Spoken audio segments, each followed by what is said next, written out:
আমরা কিন্তু এখনো ইতিহাস রচনা অথবা স্মারক রচনা পরিপূর্ণ করে উঠতে পারিনি, এ প্রক্রিয়া চলমান।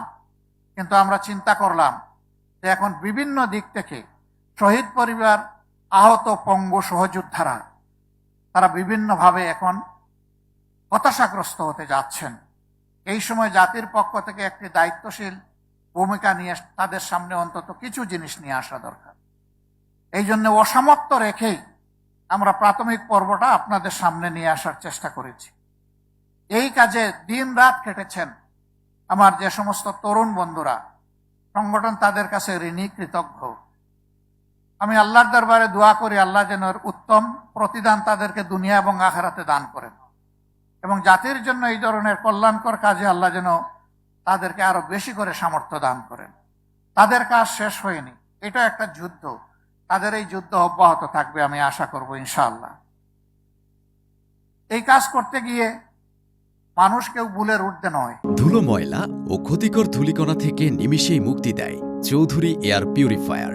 এর শক্তিশালী সাকশন ঘরের কোনায় কোনায় লুকিয়ে থাকা সকল ধুলা টেনে ফিল্টার করে এবং বের করে আনে নির্মল ও স্বাস্থ্যকর হাওয়া।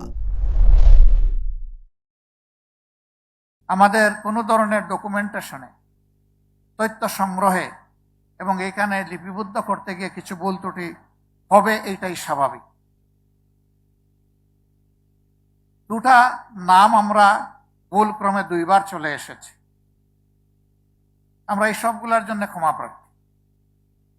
আমরা সচেতন পাঠক মহল এবং শহীদ পরিবারের সম্মানিত সদস্যবৃন্দের কাছে বিনয়ী অনুরোধ জানাবো, যাদের নামটা এখন পর্যন্ত আসেনি তারা আমাদেরকে তথ্য দিয়ে সহযোগিতা করবেন। যে তথ্যগুলা লিপিবদ্ধ হয়েছে এখানে নিশ্চয়ই ত্রুটি আছে, ত্রুটিগুলো আমাদেরকে আপন হাতে ধরিয়ে দেবেন।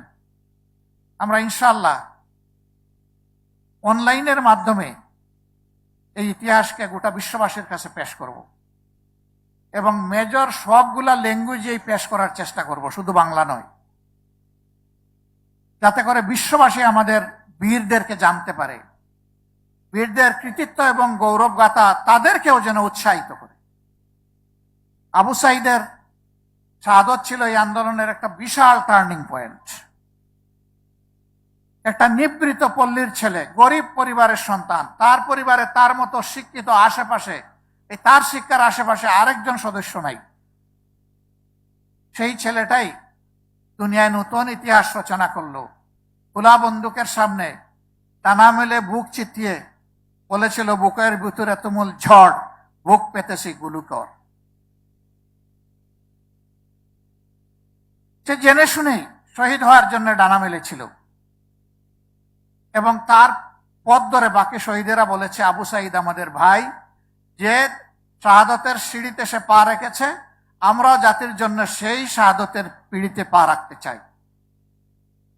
এটাই হয়েছে। উত্তরার একটা ঘটনা আমি কোনোভাবে বলতে পারি না। 7-8 বছরের একটা শিশু হাতের মধ্যে ইটের টুকরো নিয়ে নেমেছে, তেড়ে যাচ্ছে পুলিশের দিকে। যুবকরা তাকে হাতে ধরে থামানোর চেষ্টা করতে, সেই তুমি কোথায় যাও? বলে, আমি আন্দোলনে নেমেছি, আমি প্রতিরোধ করতে যাই, প্রতিঘাত করতে যাই। কেন এসেছো? আন্দোলন করতে এসেছি। কি জন্য তোমার আন্দোলন? ওরা আমার ভাইকে খুন করেছে। কে তোমার ভাই? আবু সাইদ আমার ভাই। তোমার বাড়ি রংপুর? না, আমার বাড়ি ঢাকা। তাহলে আবু সাইদ তোমার ভাই হয় কিভাবে? যে জাতির জন্য জীবন দিয়েছে সে আমার ভাই হবে না তো ভাই হবে কে? মালয়েশিয়ান প্রযুক্তিতে তৈরি অত্যাধুনিক cleaning machine modern vacuum cleaner যে কোনো ধরনের ধুলো ময়লাকে পরিষ্কার করে ঘরকে করে তুলুন চকচকে ও আকর্ষণীয়। Modem, brand of luxury. তারা বলেছে, বাবা তোমার আন্দোলন হয়ে গেছে, তুমি যাও, আমরা আছি। ঝাঁকি মেরে ছেলেটা বলল, ছাড়েন আমার হাত, আপনার আন্দোলন আপনি করেন, আমার আন্দোলন আমাকে করতে দেন। আবার এই যুবক বন্ধুরা বলেছে, যদি গুলি এসে অফুড় অফুড় করে দেয়, যে আমি শহীদ হয়ে যাব, তোমার মা বাবা কাঁদবে না? বলে, না, কাঁদবে না। আজকে ঘর থেকে বের হওয়ার সময় বলেছি যে আমি যদি শহীদ হয়ে যাই তোমরা আমার জন্য কেঁদো না।